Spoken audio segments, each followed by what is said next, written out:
Bukod kay Kobe Bryant, may isang player pa na halos ikumpara kay Michael Jordan noon. Isa sa mga tunay na what-if superstar ng NBA. Wala man siyang singseng sa kanyang resume, na-induct pa din bilang isang Hall of Fame sa lakas ng laruan niya. Effortless kung kumana ng 40 points a game. Ang mga smooth niyang galawan ay isa sa mga gustong-gustong kopyahin ng mga fans niya. Isang tunay na idol at pinakakilala sa iconic 13 points in 33 seconds. Hindi ito istorya ng buhay niya, kundi mga bagay na hindi madami ang nakakaalam sa life and career ni Tracy Lamar McGrady Jr.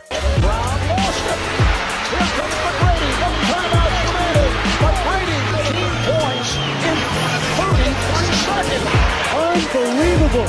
Alam mo ba na isa sa pinakapaboritong gawin ni T-Mac off the court ay matulog? May mga teammates pa nga na nagkukwento na madalas nilang mahuli si Tracy na tulog sa bench o kaya sa practice. Ganun siya ka-relax kahit nasa gitna ng pressure sa NBA. Kaya minsan nabansagan pa siyang the lazy superstar. At naalala ko dati, meron pa nga siyang palayaw na the big sleep. Noong una, akala ko malalim yung meaning. Parang nakakatakot pa pakinggan. Tipong baka may tulog ka sa kanya. Pero ngayon, gets ko na. Simple lang pala. Kasi para kay T-Mac, tulog is life. Isa si T-Mac sa mga players na hindi masyadong seryoso pagdating sa practice. Sabi nga niya, gifted na raw siya sa talento kaya minsan hindi na niya tinotodo yung ensayo. Parang ang larong basketball ay talent niya talaga at kaya niyang gawin yun ng effortless. So, imagine kung Kobe level din yung work ethic niya. Baka mas lalo pa niyang madominate yung NBA at baka may singsing pa siya ngayon. Alam mo ba na muntik na magkaroon ng McGrady at Michael Jordan duo sa Chicago Bulls? Noong draft night noong 1997 nang madraft si T-Mac bilang 9th overall pick ng Toronto Raptors, noong panahon na yon ang Chicago owner ay nagsisimula ng mag-isip na mag-rebuild at nakikita ng patapos na ang era ng Bulls dynasty. Kaya naisip nilang kunin mula sa trade ang rookie na si Tracy McGrady kapalit ni Scottie Pippen. Pero hindi natuloy dahil ang chismis ay may pumigil daw dito. At sino ang nag-veto? Walang iba, kundi si Michael Jordan mismo. Alam mo ba na si T-Mac at Vince Carter ay literal na magpinsan? Nagkasama sila sa iisang team, ang Toronto Raptors.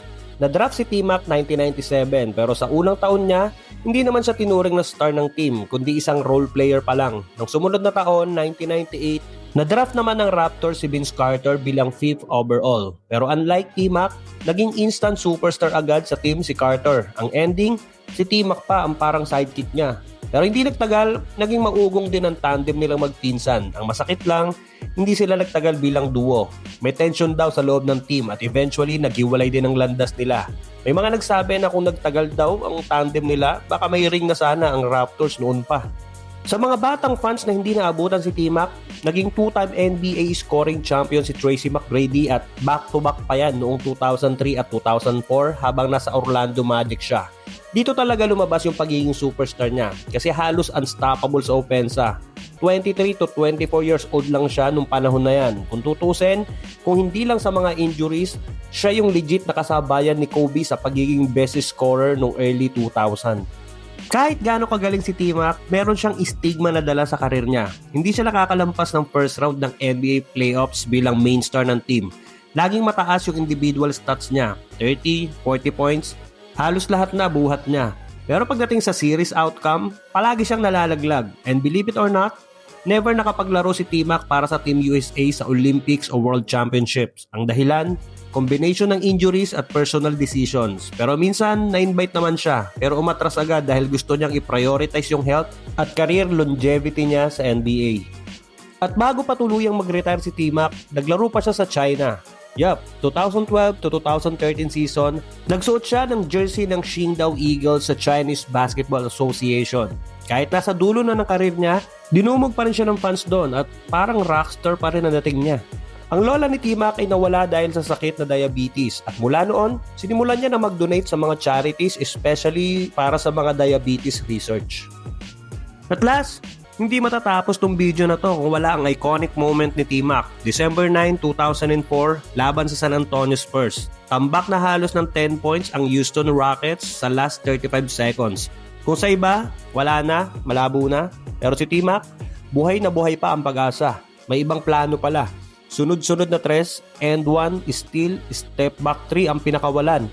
At kahit sinong player ang ibigay sa kanya sa depensa, walang nakapigil sa init ng kamay niya. Bago pa magulat yung Spurs, 13 points in just 33 seconds ang nabitawan niya. At ang malupit pa doon, naipanalo pa nila yung laro.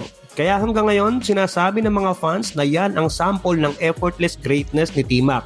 Kahit isang minuto lang, kaya niyang baguhin ang buong kwento ng laro. At yan ang ilan sa mga kwento at trivia tungkol sa buhay at career ni Tracy McGrady. Isa sa mga tunay na what-if superstar ng NBA. Walang ring, maraming first round exit, pero Hall of Famer pa rin. Dahil sa talento at effortless na laro niya. Kaya kahit ilang dekada na ang lumipas, yung pangalan ni T-Mac buhay na buhay pa rin sa puso ng mga fans niya. Paki-like ng video kung nagustuhan mo at please subscribe our channel for more NBA kwentuhan. Here comes McGrady. No turnabout permitted. McGrady for the win. Oh! 13 points in 33 seconds. Unbelievable.